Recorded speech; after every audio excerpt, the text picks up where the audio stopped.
Assalamualaikum warahmatullahi wabarakatuh. Selamat berjumpa lagi di video kali ini. Kita akan bincang-bincang seputar IT. Kali ini tema kita adalah tren pengembangan aplikasi Android.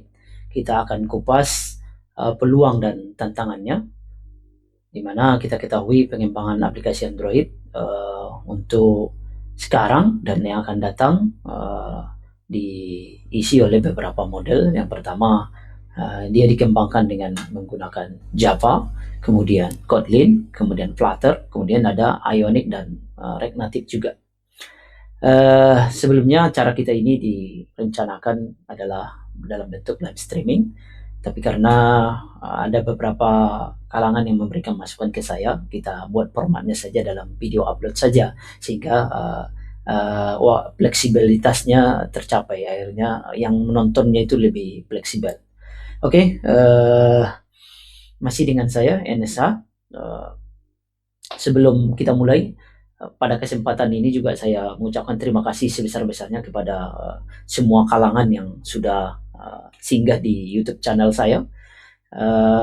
Di masa pandemi ini sudah tercapai hampir 1000 jam tayang di channel saya ini.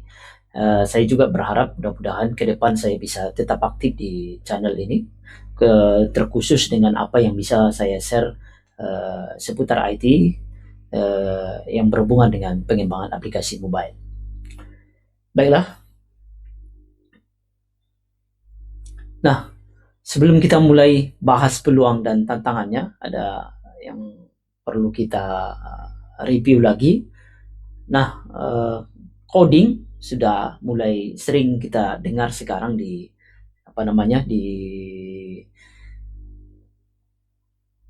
diagung-agungkan dalam rangka menuju peradaban teknologi yang lebih maju dan modern, ya. Di mana-mana digalakkan sekarang belajar coding, baik di Indonesia maupun di luar negeri. Kalau di luar negeri sudah lama gaung belajar coding ini digalakkan. Coding dengan penguraman sebenarnya tidak terpisahkan, ya. Coding itu bagian dari satu unit di penguraman. Kalau penguraman itu lebih terlalu luas cakupannya, yaitu sampai level bagaimana membuat aplikasi. Tetapi coding yang dimaksudkan di sini adalah bagaimana kita bisa membuat menerjemahkan, ya, translate atau mentransfer bahasa yang dimengerti oleh komputer. Artinya kita coding skill, ya, mengcoding, seperti itu. Lebih identik menguasai bahasa penguraman. Nah, kalau kita lihat belajar coding ini ada 3 kategori yang bisa kita lakukan.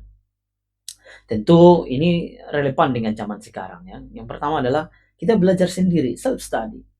Nah, berdasarkan survei dari beberapa literatur, seoptimalnya kita belajar sendiri mengenai coding yang dimaksudkan ini adalah lebih ke arah satu bahasa penguraman, ya. Contohnya misalnya ke Java, Kotlin, satu saja, ya. Nah, rata-rata waktu yang dibutuhkan itu adalah sampai 1 tahun.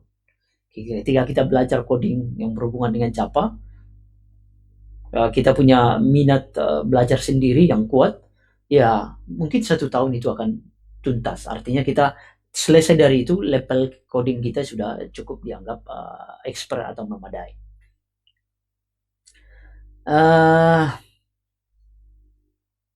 Oleh karena itu, maka sering kita lihat bahwa skill coding itu sebenarnya tidak didapatkan di perkuliahan, ya, bahkan jauh dari kuliah, gitu, ya. Artinya coding itu bisa dipelajari sendiri. Nah, kalau model yang lain adalah model yang kita belajarnya di perkuliahan. Nah, itu yang kebanyakan yang ada di kita, mahasiswa saya belajar. Ya, berapa lama dia yang dibutuhkan untuk belajar coding? Ya mungkin 4 tahun. 4 tahun lebih, ya. Karena apa? Karena dia sistemnya per semester. Di semester 1 belajarnya mungkin dasar penguramannya misalnya pakai Java, kemudian algoritma penguramannya di semester 2, struktur datanya dan seterusnya, ya. Jadi dia berjenjang. Artinya dia belajar itu coding skillnya itu tidak tuntas. Nah, ya, artinya masih bertahap. Ya mungkin lama waktu yang dibutuhkannya. Waktu yang dibutuhkannya itu adalah dia sampai tamat, ya. Kemudian ada yang model yang ketiga sebenarnya yang cukup bagus untuk kita menguasai coding dalam hal ini terkhusus yang berhubungan dengan penguraman di aplikasi mobile dengan uh, skill penguraman yang seperti Android, Java, Java Android maksudnya, kemudian Kotlin maupun model yang lain adalah dengan menggunakan coding bootcamp. Nah, ini dianggap sangat efisien untuk bagaimana kita belajar coding karena memang di coding bootcamp ini kita akan dipandu oleh orang-orang yang mempunyai kapasitas untuk memandu kita atau mengajar kita di bidang coding tersebut. Dan ini mulai tren baik diadakan secara offline maupun online dalam bentuk coding bootcamp. Nah, dia ada punya tutor, ya, tutornya ini yang memberikan materi dan segala macam. Nah, konsep ini sangat dianggap model yang bagaimana orang belajar coding itu akan cepat. Ya, mungkin 3 sampai 6 bulan ya coding bootcamp akan melahirkan orang-orang yang mempunyai skill yang sangat expert atau sudah layak untuk terjun ke dunia kerja ya, seperti itu. Oleh karena itu,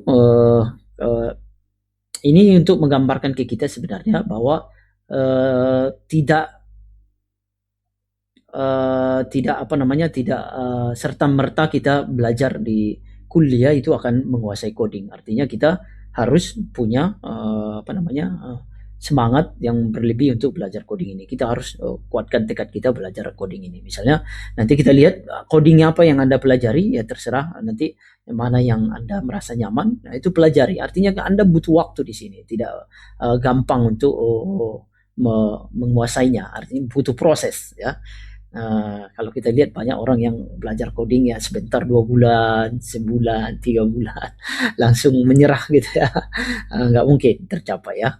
Nah ini dari sini kita dapat memahami itu bahwa belajar coding itu adalah sesuatu yang butuh proses ya, minimal 1 tahun terus belajar ya seperti itu. Nah kalau kita lihat di berbagai survei atau di berita ini salah satu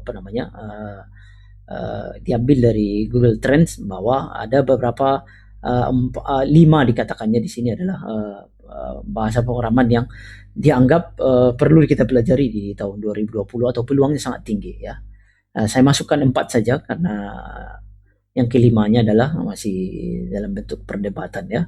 Yang pertama, ini tentu diambil dari Google Trends, bisa jadi berbeda dari literatur yang lain ya. Kemudian gajinya ini diambil dari salah satu job street yang terbesar di Amerika yaitu Indeed. Jadi ini dianggap top bahasa pemrograman yang punya kapasitas dianggap cerah lah di 2020 ini. Yang pertama adalah Python. Ya, Python dengan gaji salary $118 per tahun berdasarkan Indeed.com, di mana kita ketahui Python ini adalah merupakan bahasa pemrograman yang sangat dikhususkan untuk menangani data science atau big data ya. Dan kita tahu sekarang memang masa-masanya aplikasi-aplikasi yang berbasis AI ya, sehingga dibutuhkan Python untuk itu. Kemudian di sini disebutkan juga yang berbasis JavaScript, bahasa pemrograman yang JavaScript ya. Nah, kalau Python dia masih dominan di web, kemudian di JavaScript ini sudah sama, di web juga sudah banyak, kemudian di aplikasi mobile juga sudah banyak, seperti framework Ionic, kemudian React Native dan segala macam, ya dia menggunakan JavaScript ya. Kemudian yang ketiga adalah Java. Tentu Java termasuk juga dari dulu sampai sekarang dan akan datang termasuk dianggap bahasa pemrograman yang masih cerah ya untuk dipelajari ya, dengan masa depannya yang masih cerah, walaupun mulai tergeser ke ketiga hadirnya Kotlin ya. Nanti kita lihat bagaimana modelnya. Yang keempat itu bahasa pemrograman yang Swift ya, Swift untuk iPhone, iOS ya, seperti itu. Nah, tentu bahasa pemrograman yang lain masih tetap dominan ya. Ini hanya lebih ke arah salah satu literatur yang terpopuler di Google Trends ya, yang diambil dari cleverprogrammer.com. Nah, pada bincang santai seputar IT pada kali episode ini kita akan bahas yang berhubungan dengan yang berhubungan dengan aplikasi mobile saja, terkhusus Android ya. Nah, ketika kita ingin membuat aplikasi Android pada masa sekarang, kita akan dihadapkan dua pertanyaan ya. Yang kita harus pilih dari dua jalan yang akan kita lakukan. Maksud saya bukan dua pertanyaan, kita harus milih model mana yang mau kita buat. Di sini yang pertama adalah kita membuat aplikasi yang untuk kita jalankan di satu platform. Artinya hanya untuk satu platform tertentu saja. Nah, model di sini kita kenal dengan yang disebut dengan nanti aplikasi natif ya. Aplikasi natif. Nah, kalau kita ingin membuat aplikasi Android yang aplikasi mobile yang ingin jalannya di device tertentu saja atau satu platform, ya kita harus memiliki require skillnya kita ya. Yang pertama adalah kalau kita mau ingin membuat aplikasi yang berjalan di Android, tentu kita harus menguasai Java atau Kotlin sekarang ya, Java Android atau Kotlin ya, karena aplikasi natif Android hanya dua ini yang modelnya untuk bisa kita kembangkan ya. Tanpa dua jalan ini kita akan nggak bisa membuat natif Android ya, defaultnya seperti itu. Nah, kalau kita ingin membuat aplikasi yang hanya jalan atau bisa jalan di iOS saja, ya kita menggunakan Swift ya, Swift programming yang bawaannya sebenarnya Objective-C ya. Itu yang kita kenal dengan aplikasi natif. Jadi di sini aplikasi natif itu identik dengan aplikasi yang bawaannya hanya berjalan pada perangkat tertentu saja ya. Kalau ke Android di Android saja dia ya. Berarti kita kembangkan dengan Java. Nah, model pengembangan yang lainnya adalah dia jalan di berbagai platform, jalan di berbagai OS smartphone ya. Itu yang kita kenal dengan kita buat istilahnya HTML5 atau HTML5 atau web apps atau cross multi platform. Kemudian ini sama-sama model pengembangan yang punya kelebihan dan kekurangan ya, dua-duanya. Kemudian lahirlah yang disebut dengan di sini pengembangan yang disebut dengan hybrid application ya. Nah, model ini tetap akan bertahan, dan satu sisi model lain dengan model yang lainnya itu tetap maju ya. Awalnya memang model pengembangan yang di sini yang ada ya. Habis itu lama-lamaan model ini ada. Kemudian hybrid hadir karena di sini ada keuntungannya, kelebihannya, di sini juga ada kelebihannya, maka lahirlah yang disebut dengan hybrid application ya. Nah, perbedaan natif dengan hybrid dengan model aplikasi HTML5 adalah kalau kita perhatikan di sini, kalau natif dia identik dengan events UI interaction. GUI-nya atau UI-nya itu bagus. Karena apa? Memang karena dia memang disupport oleh manufakturnya ya, manufaktur penyedia operating sistemnya. Kalau dia misalnya kita buat native iOS, Swift programming atau Swift programming dari Xcode-nya, dari Eiffel-nya dia cukup canggih toolsnya ya. Nah, kemudian kalau native Android kita buat menggunakan Android Studio itu udah cukup powerful ininya ya, toolsnya. Kemudian native tentu cepat performance-nya karena dia sistemnya embed, diinstal dia di aplikasi, load datanya saja yang keluar ya. Artinya dia aplikasinya sebenarnya ada di device-nya. Tentu dia akan lebih cepat ya. Kemudian yang berhubungan dengan keuntungannya adalah masalah distribusinya. Distribusi aplikasi natif tentu udah kita kenal, kalau natif Android itu udah ada di Play Google, kemudian ada di App Store dan yang lain. Kemudian model pengembangan yang kedua yang di sini yang kita sebut tadi web apps ya, HTML5 application. Nah, skill yang kita perlukan di model pengembangan ini adalah web developer skill, karena bawaannya dia adalah web aplikasi pengoraman web ya bawaannya ya.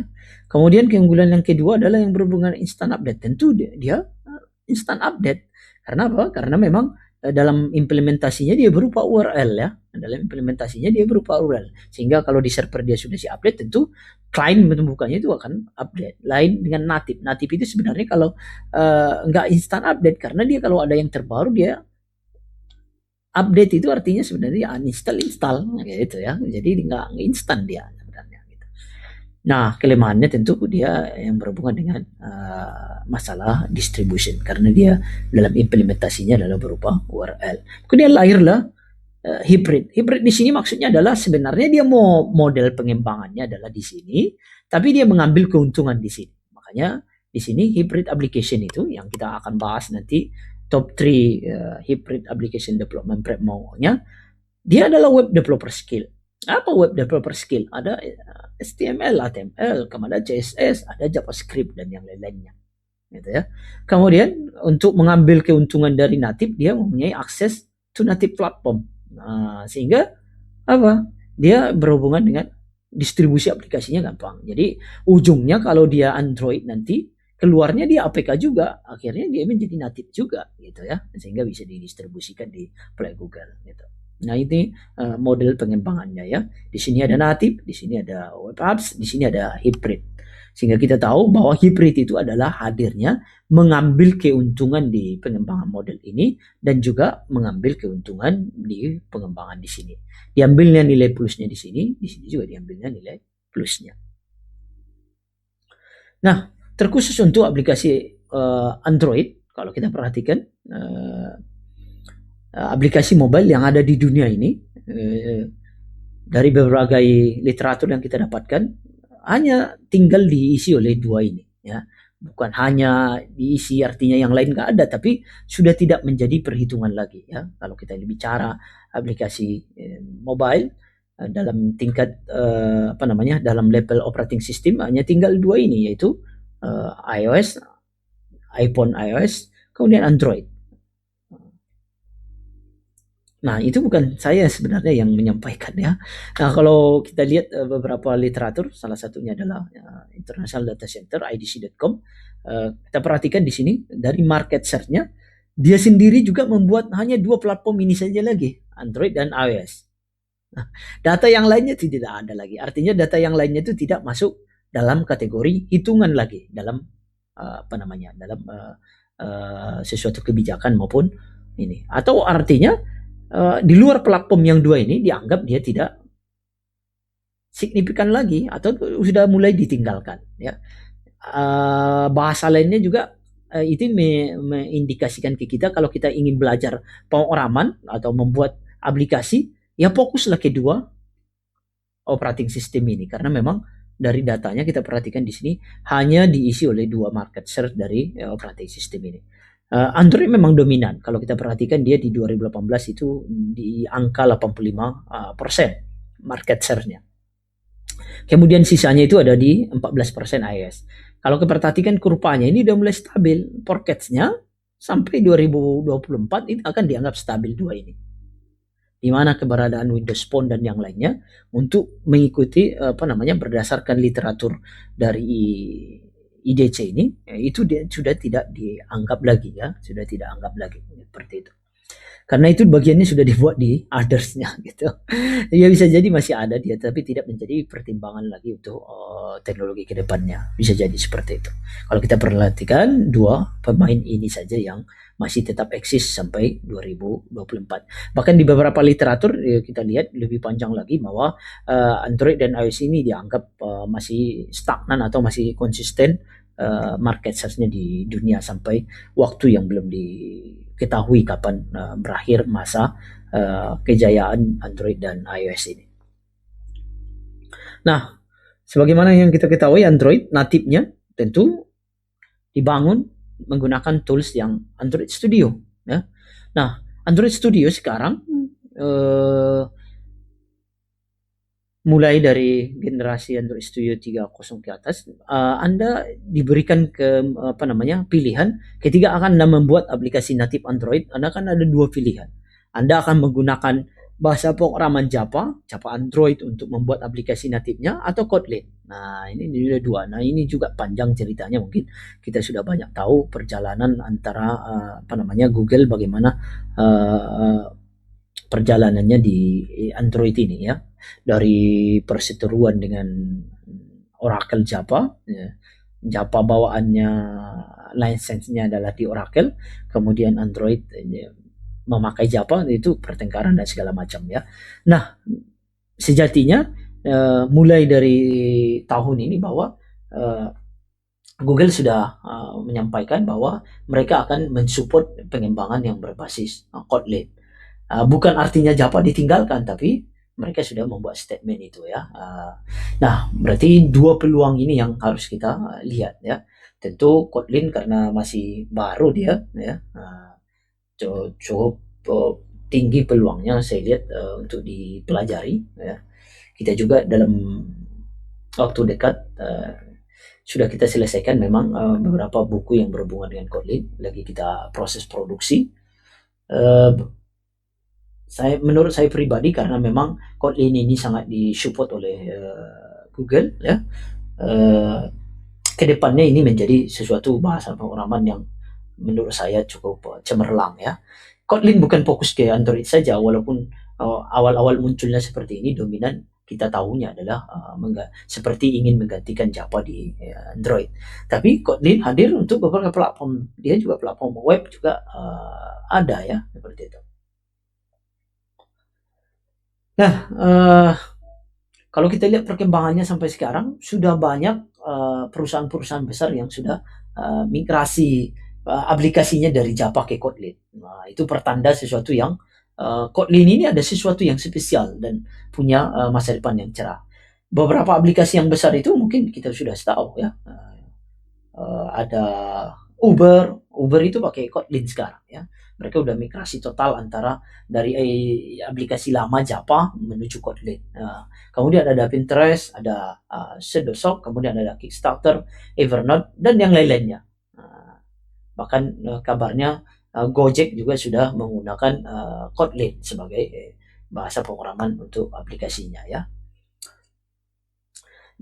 Mengapa mereka bermigrasi ke Kotlin ini? Ya, mungkin masalah mudahnya adaptasi dari Java ke Kotlin. Di Android Studio atau Google itu menyediakan fasilitas itu. Bagaimana kita mengkonvert Java menjadi Kotlin.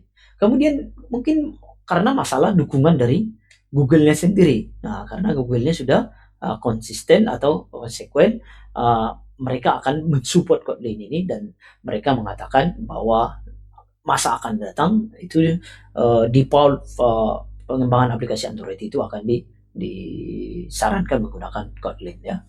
Katanya kemudian selanjutnya adalah bahwa Kotlin ini mempunyai user experience yang cukup bagus ya, seperti itu.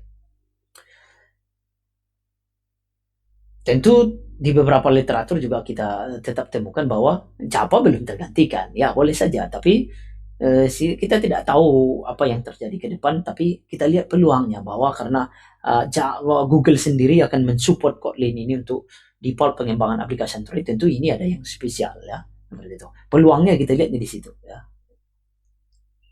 Kemudian kalau native iOS, karena hanya dua tadi yang menjadi diperhitungkan lagi ya, native Android, native iOS ya. iOS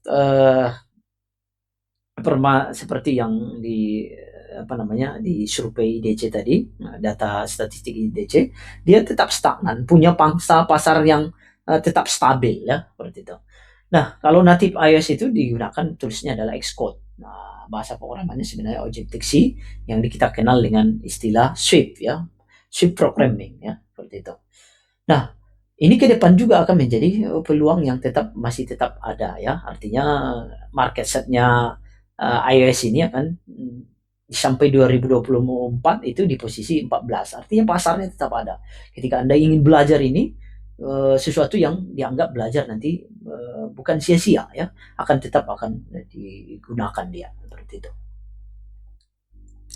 Oke, kemudian kita lanjut ke model pengembangan yang modelnya kalau native sudah kita bahas, yang HTML atau hybrid development. Ya, mengapa banyak orang yang mulai mengembangkan aplikasi di model ini? Yang pertama adalah karena yang paling dominan alasannya berdasarkan survei di kendui.com adalah mereka lebih familiar dengan HTML, JavaScript, dan CSS. Itu web mobile ya, aplikasi web atau skill web ya, pemrogramannya web.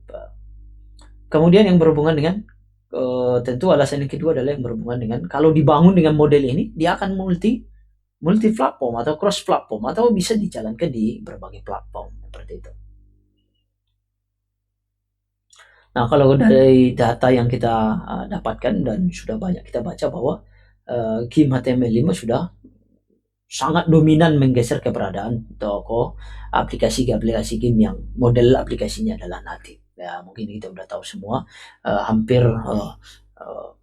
di atas 75% aplikasi-aplikasi yang berbasis HTML5 dalam bentuk terkhusus game adalah sudah mendominasi dunia game ya. Nah, top 3 hybrid app framework kita akan bahas berhubungan dengan hybrid framework yang akan mempunyai peluang yang sangat cerah di sekarang dan yang akan datang. Kita bisa jadi berbeda pendapat atau analisis mengenai mengapa yang ini yang masuk saja di top 3 ya.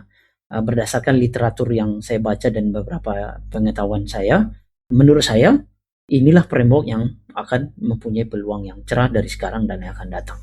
Berhubungan dengan hybrid app ya. Berhubungan dengan aplikasi yang hybrid. Yang pertama adalah Ionic.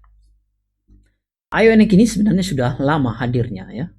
Lama hadirnya di 2013 mereka sudah rilis versinya.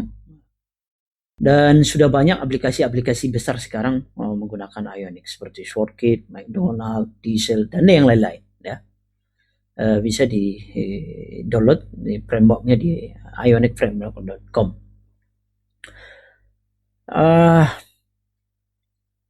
Ionic dari munculnya dia di 2013 sampai sekarang dia tetap bertahan. Terus diupdate menggunakan fitur-fitur yang cukup canggih sekarang ya. Artinya sudah cukup lama keberadaan framework ini sudah cukup dianggap akan bertahan dan untuk yang akan datang ya.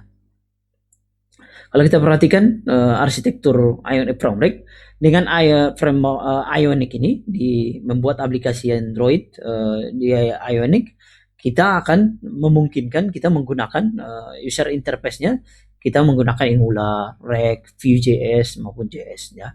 Framework ini yang kita gunakan ya. Nah, di Ionic Framework ini dia menggunakan Apache Cordova. Kemudian nanti sebelumnya dia menggunakan Node.js ya, seperti itu.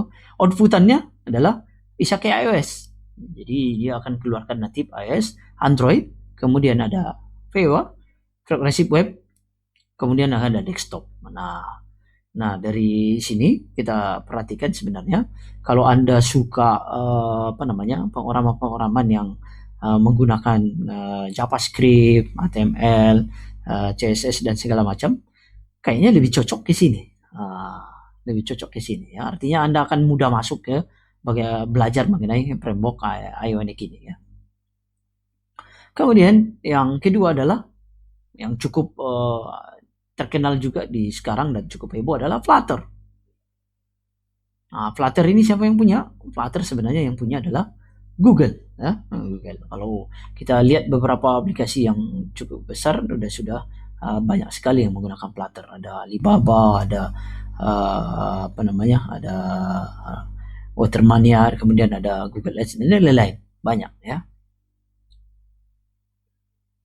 Nah, kalau kita lihat Flutter ini, kita lihat arsitekturnya di Flutter itu sendiri versi SDK-nya dia baru sekarang untuk versi stabilnya masih di versi 1.17, berarti masih baru dia ya. versi Flutternya saja juga masih versi 1.17 ya. Dia menggunakan bahasa Dart.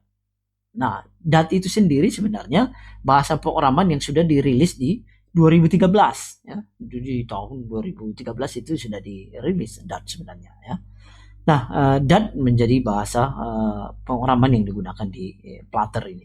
Kalau kita perhatikan di sini dia lebih custom yang disebut dengan WebKits-nya atau browsernya di sini, karena dengan menggunakan Flutter sebenarnya dia aplikasi dikembangkan, dia modelnya adalah berbasis web tapi dia punya akses ke API native-nya ya, seperti itu.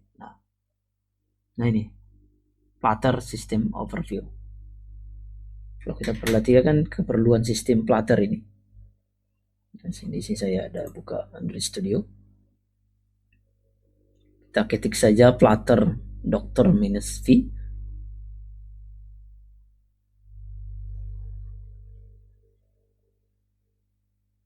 Nah, ini keperluan-keperluannya kalau kita lihat di sini. Yang pertama adalah Flutter SDK itu harus kita install. Tentu sebelumnya kalau dengan anggapan Anda sudah bisa meng-create project Android menggunakan Java atau Kotlin ya. Nah, untuk bisa membuat aplikasi Flutter di Android Studio-nya ada, yang pertama adalah lalu install Flutter. Flutter SDK-nya. Nah, kalau di sini dia seperti saya sampaikan tadi, untuk terupdate sekarang Flutter versionnya adalah 1.17. Kemudian harus Anda install Dart SDK-nya karena dia menggunakan bahasa Dart ya. Dart penguramannya Dart di versinya sekarang di 28.1. Kemudian ini ada Android Toolkit-nya. Kita perhatikan di sini ada berhubungan dengan license-nya karena sudah bawaan Android Studio. Ya, kemudian ini ada Android Studio versinya saya yang gunakan ada 3.6. Android Studio-nya udah oke, Flutter plugin-nya sudah dipasang dan plugin-nya juga sudah dipasang, kemudian Java version OpenJDK-nya sudah cocok. Nah, dengan Flutter Dr. Mesupi ini kita akan tahu bahwa sistem kita sudah oke untuk membuat atau menjalankan aplikasi yang berbasis Flutter. Nanti di video berikutnya akan kita buat tutorial yang berhubungan dengan memulai atau menginstal atau membuat aplikasi perdana di Flutter maupun aplikasi yang perdana di Ionic.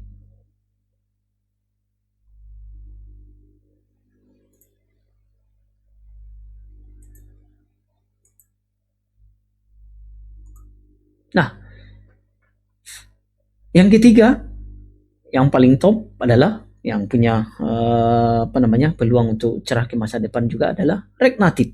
Nah, kalau Flutter tadi dari Facebook, kalau React Native ini, kalau Flutter itu dari Google, React Native ini sudah kita tahu sama-sama adalah berasal dari Facebook.